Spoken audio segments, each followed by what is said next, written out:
گوادر پی سی hotel کے سائے میں گوادر پورٹ کے دروازے پر یہ مقامی گوادری ماہی گیروں کا احتجاجی دھرنا ہے۔ گوادر میں عوامی عقد و تحریک کی کال پر شہری ایک بار پھر سراپائے احتجاج ہیں۔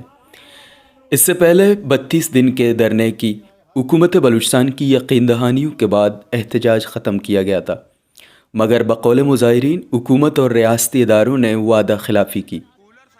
بنیادی انسانی حقوق، سمندری حیات کی نسل کشی، بارڈر کے کاروبار، عزت نفس اور لاپتہ افراد کی بازیابی سے متعلق یہ لوگ ایک بار پھر گوادر پورٹ کے سامنے احتجاجی دھرنے پر بیٹھے۔ اس تحریک کی قیادت کر رہے ہیں مولانا ہدایت الرحمان بلوچ۔ مولانا سے پوچھا گیا کہ مسلسل یہ دھرنے، احتجاج وغیرہ، ان کا کوئی فائدہ بھی ہو رہا ہے؟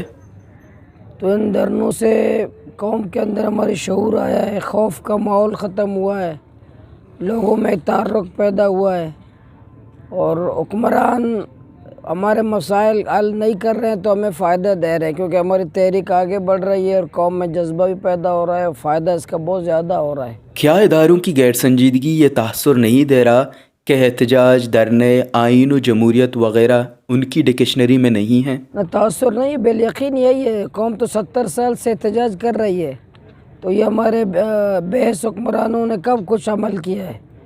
تو بالیقین یہی ہے، وہ ہمیں اپنے عمل سے تو بتاتے ہیں کہ یہ بلوچستان یا پاکستان میں یہ غریبوں کے لیے کچھ نہیں ہے، سرمایہ داروں، جاگیرداروں، جرنیلوں کا ہے۔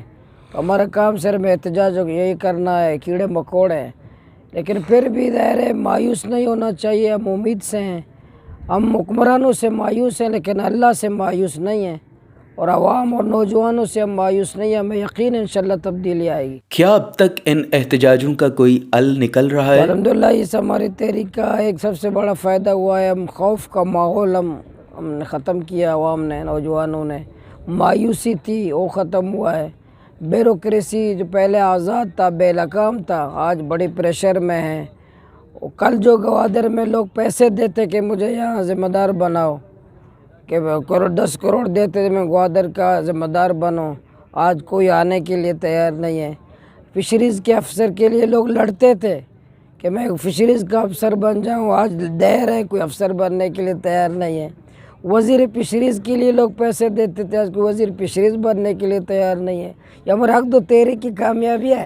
ان دھرنوں اور مسلسل احتجاجوں کا نتیجہ کیا ایسا نہیں نکل رہا ہے کہ ہر دھرنے کے بعد نتیجہ ایک اور دھرنا؟ دیکھیں 70 سال 74 سال اس ملک کو ہو گئے، ایک دھرنوں سے کام تو نہیں ہوگا، کم سے کم 74 دھرنے تو ہمیں دینے پڑیں گے، تبھی سب مسائل حل ہوں گے۔ باقی ظاہر پرامن جمہوری ہم لوگ ہیں، ہمارا کام ہی پرامن، جو جتنے طریقے ہیں احتجاج کے پرامن، وہ ہمیں آئینی طور پر ہمیں حق ہے، وہ ہم آزما رہے ہیں، مایوس نہیں ہیں، نا امید نہیں ہیں، بحث حکمرانوں کے خلاف پرامن تحریک کے جتنے ذرائع ہو سکتے ہیں وہ ہم استعمال کر رہے ہیں۔ کچھ حلقے یہ سوال بھی اٹھا رہے ہیں کہ اس گٹھن زدہ ماحول میں کوئی سوال نہیں کر سکتا، پھر مولانا کو کس کا آشیرواد حاصل ہے جو کھل کر بولتا ہے؟ نہیں ظاہر ہے وہ ہمیں کچھ نہیں کہہ رہا، عوام ہمارے ساتھ ہے۔ ہمارے بلوچستان میں لوگوں کا اصل میں یہ ایک مزاج بنا ہوا ہے، کوئی بات کر رہا ہے تو یہ ہمارے لوگ کچھ کانفرنس بھی کہتے ہیں کہ یہ اب تک بچا کیوں ہے، مطلب وہ سمجھتے ہیں کہ اگر کوئی مر گیا وہ کامیاب ہے، مطلب لاشیں چاہیے ہمارے لوگوں کو، یہ لیڈران کو۔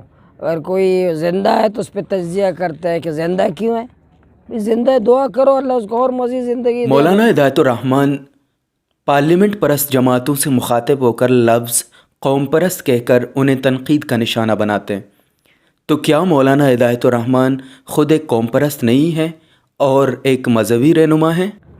میں قوم دوست ہوں، قوم پرست نہیں ہوں، میں خدا پرست ہوں۔